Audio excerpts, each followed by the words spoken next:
Kisah Sari Bulan. Asal-usul Kerajaan Tangko, Nusa Tenggara Barat.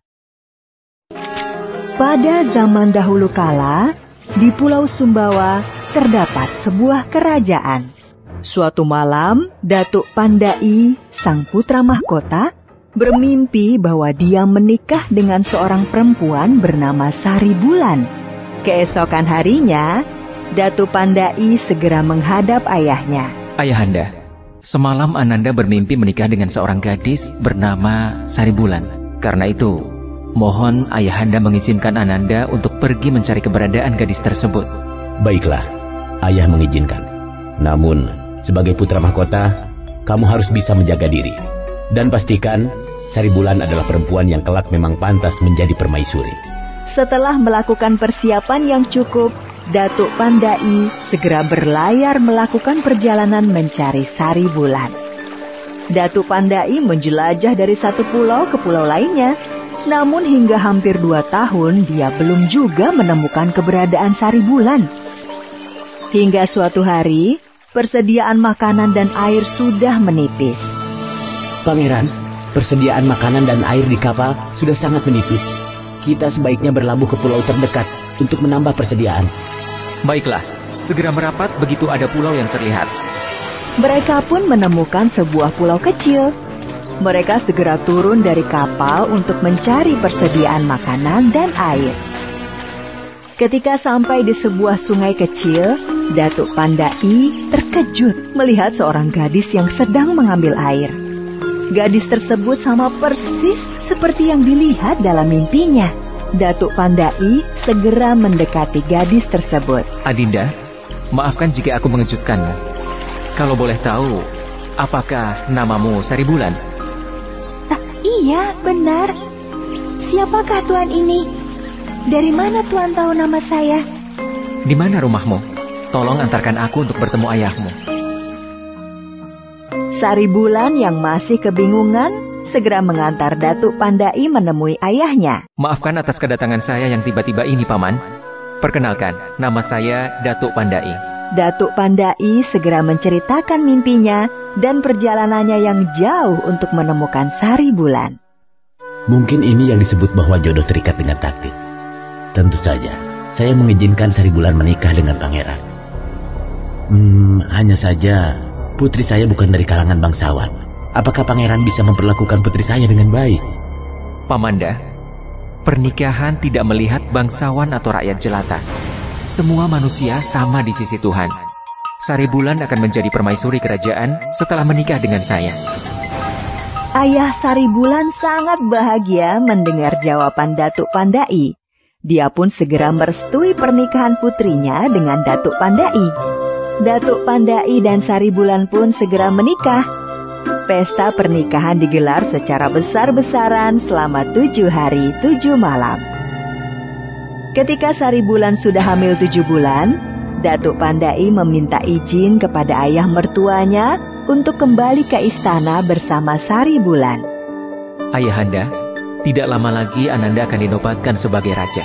Untuk itu, Ananda meminta izin untuk kembali ke istana bersama Sari Bulan. Baiklah, Ananda Datuk Pandai. Tolong jagalah baik-baik Sari Bulan yang sedang hamil tua.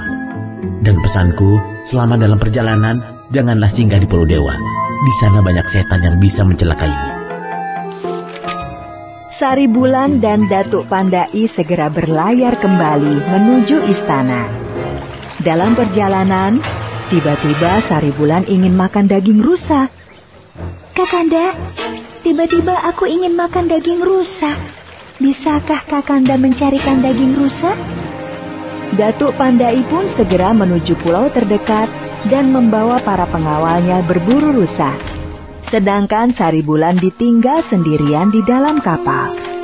Datuk Pandai tidak menyadari bahwa pulau tersebut adalah Pulau Dewa. Meninggalkan Sari Bulan sendirian di kapal adalah kekeliruan besar yang telah diperbuatnya. Sesosok iblis yang bernama Kunti mendatangi kapal dan melemparkan Sari Bulan ke dalam laut. Kunti mengetahui bahwa Datuk Pandai putra mahkota. Dia berharap bisa menjadi permaisuri. Setelah melemparkan Sari Bulan ke laut, Kunti segera memakai baju dan perhiasan milik Sari Bulan. Datuk Pandai yang kembali ke kapal terkejut melihat keadaan kapal yang porak-poranda. Dia juga semakin terkejut ketika melihat sosok perempuan berwajah buruk tetapi memakai pakaian milik Sari Bulan. Datuk Pandai pun sadar dia telah datang ke Pulau Dewa. Dia mengira bahwa Sari Bulan telah dikutuk menjadi perempuan berwajah buruk dan kehilangan bayinya. Setibanya kembali ke istana, Datuk Pandai segera dinobatkan sebagai raja. Sedangkan Kunti yang dikira Sari Bulan pun menjadi permaisuri. Namun, sikap Kunti sangat gila hormat dan sombong. Datuk Pandai hanya mengira sifat tersebut akibat kutukan dari Pulau Dewa. Sedangkan Sari Bulan, bagaimanakah nasibnya? Sementara itu, Sari Bulan ternyata tidak tenggelam ketika dilemparkan ke laut oleh Kunti. Seekor kepiting raksasa menolong Sari Bulan dan mengantarkannya ke pulau tempat di mana kerajaan Datuk Pandai berada. Nah, aku hanya bisa mengantarkanmu sampai di sini. Terima kasih, kepiting. Sungguh, aku berhutang jasa kepadamu. Aku tidak tahu cara membalasnya. Sudahlah, Sari Bulan, tidak perlu berterima kasih. Sebagai sesama makhluk Tuhan, kita harus tolong-menolong. Sari Bulan segera berjalan memasuki pulau tersebut. Dia memasuki hutan dan terus berjalan selama beberapa bulan. Ketika dalam perjalanan di hutan itu, Sari Bulan pun melahirkan seorang bayi laki-laki. Bayi laki-laki itu pun diberi nama Aipat. Untuk memenuhi kebutuhan sehari-hari, Sari Bulan berladang di tengah hutan tersebut. Dia juga membuat gubuk sederhana sebagai tempat berteduh. Sari Bulan tinggal di hutan itu hingga Aipat sudah tumbuh sebagai anak yang lucu. Suatu hari, sepasang suami istri yang sudah tua pergi jauh ke dalam hutan untuk mencari madu. Mereka pun bertemu dengan Sari Bulan dan Aipat.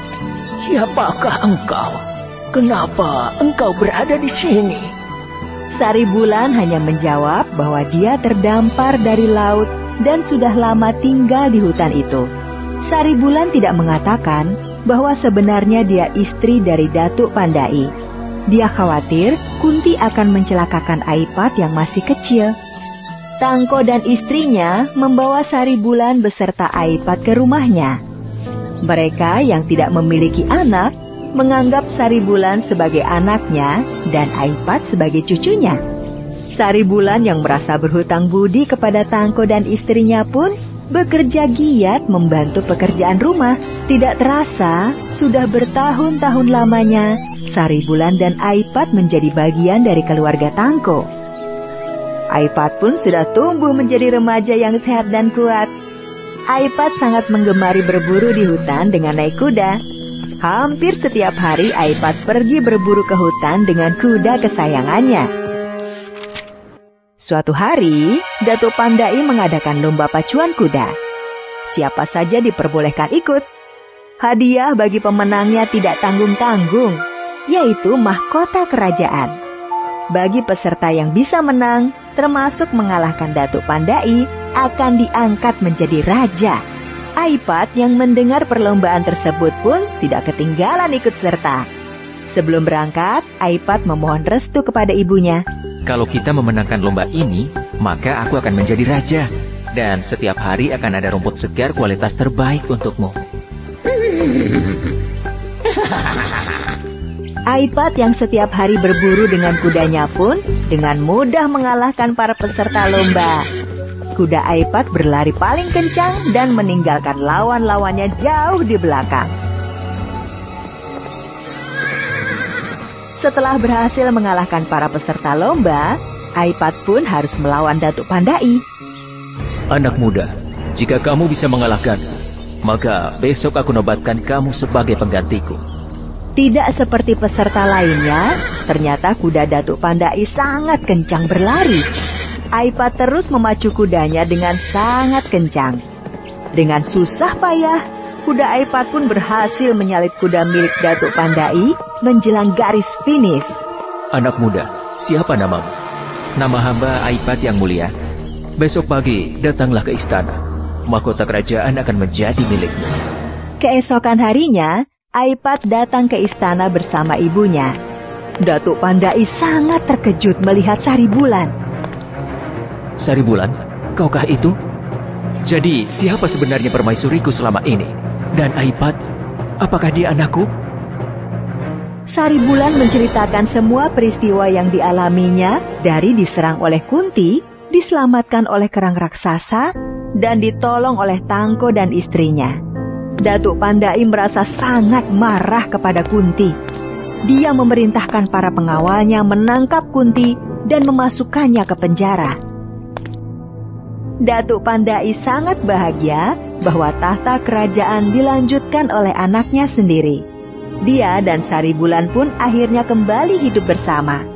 Datuk Pandai juga tidak melupakan jasa Tangko dan istrinya. Sebagai ucapan terima kasih, Datuk Pandai mengubah nama kerajaannya menjadi Kerajaan Tangko.